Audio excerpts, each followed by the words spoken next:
आपण पाहत आहात सुपरफास्ट 24 तास न्यूज, बातम्यांचा खरा वेग। माहित आहे की परभणीचे भूमिपुत्र माननीय रामरावजी वडकुते साहेब यांची नुकतीच राज्यसभेवरती निवड झालेली आहे। खरं तर परभणीचा भूमिपुत्र देशाच्या सर्वोच्च सभागृहामध्ये गेला याचा आपल्याला परभणीकरांना एक परभणीकर म्हणून रास्त सार्थ अभिमान या ठिकाणी आहे। आणि आपल्याला जो काही आपला माणूस इतक्या वरच पदावरती गेला त्याचा जो काही आनंद झालेला आहे तो आनंद व्यक्त करण्यासाठी, आपल्या माणसाचा गौरव करण्यासाठी आणि आपल्याच माणसांनी आपल्याच माणसाचं कौतुक केलं पाहिजे ह्या भावनेतून हे जे काही आयोजन समितीच्या वतीनं येणाऱ्या 12 तारखेला त्या ठिकाणी हॉलिडे फन पार्क MIDC परिसरामध्ये असणार आहे। त्या ठिकाणी सायंकाळी 6 वाजता भव्य नागरिक सत्कार त्या ठिकाणी आयोजित केलेला आहे। आणि हा नागरिक सत्कार आयोजित करताना सगळ्या पक्षाच्या नेत्यांना या ठिकाणी आपण विनंती त्या ठिकाणी पाचारण केलेले चीफ गेस्ट म्हणून। आणि जी काही आमची संयोजन समिती आहे ती संयोजन समितीमध्ये सुद्धा आम्ही सगळ्या पक्षाच्या लोकांना सोबत घेतलेला आहे।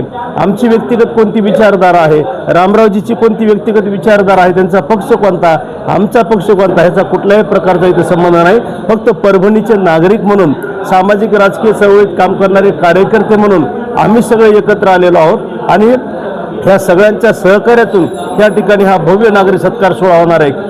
आमची भावना फक्त आपल्या माणसाचा गौरव करणे हे तर आहेच, परंतु त्यानंतर पुन्हा आपण ज्या प्रश्नासाठी परभणीतल्या प्रश्नाबद्दल आपण जे काही कायम या ठिकाणी निराशावादी बोलतो, कदाचित आपल्याला आपला माणूस उच्च सभागृहात गेल्यामुळं हे जे काय आमच्या परभणीचे प्रश्न आहेत काही ते प्रश्न त्यांच्या माध्यमातून काही पदरामध्ये पाडून घेता येतील हेही आमचं त्याच्यामागे उद्दिष्ट आहे।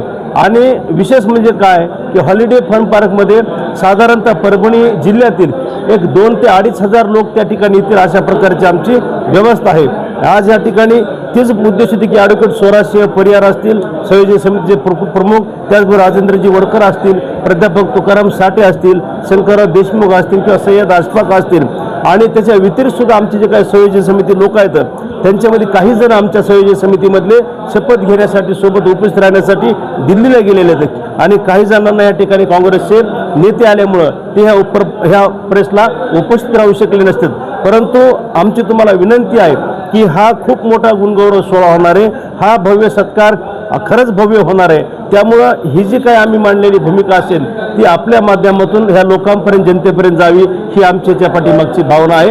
आणि तुम्ही सगळेजण ह्याच्यामध्ये चांगल्या पद्धतीने आम्हाला सहकार्य करताना 12 वाजता आम्ही काय केलं, सायंकाळी 6चा टाईम दिलेला आहे, तर त्या ठिकाणी 7 वाजता साधारणतः कार्यक्रम होईल। आत्ता आपल्यातल्या एक जणांनी प्रश्न विचारला की ह्याला कोणी बाहेरचा कोणी गेस्ट येणार आहे का? गेस्ट कोणीही येणार नाही, कारण ते काय होतं माहिती का, मग आपण जर बाहेरचा प्रमुख पाहुणा कोणी बोलविला तर मग प्रमुख पाहुणा बोलताना त्याचा कुठला तरी पक्ष डोळ्यासमोर ठेवून, विचारधारा डोळ्यासमोर ठेवून बोलत असतो। खरं तर हा परभणीतला पारिवारिक सोहळा आहे। परभणीतल्याच नागरिकांनी परभणीतल्या जे काय व्यक्तीचा केलेला गौरव असल्यामुळं त्याच्यामध्ये बाहेरच्या माणसाला आपण पाचारण न करता आपल्या जिल्ह्यातले सगळे लोक, सुरेशरावजी वरपुडकर या कार्यक्रमाचे अध्यक्ष आहेत आणि मेघना दिदी बोर्डीकर जे आपल्या पालकमंत्री आहेत, महिला पालकमंत्री, त्यांच्या हस्ते आपण या ठिकाणी तो सत्कार करणार आहोत त्यांचा। त्याच्यामुळे माझी सगळ्या जनतेला विनंती आहे की हा जो काही गुणगौरव सोहळा जो काही नागरिक सत्कार आहे हा नागरिकांच्या वतीनं केलेला सत्कार असल्यामुळं सगळ्यात जास्त नागरिकांनी त्या कार्यक्रमाला उपस्थित राहणं गरजेचं आहे। आणि तुम्ही सगळेजण हे संयोजन समिती अतिशय त्या सगळ्या उन्हाच्या तापमानामध्ये सुद्धा लोकांपर्यंत, प्रत्येक माणसापर्यंत जाण्यासाठी प्रयत्न करीत आहे। तयारी मोठ्या प्रमाणात झालेली आहे, सगळेजण झपाट्याने कामाला लागलेले आहेत।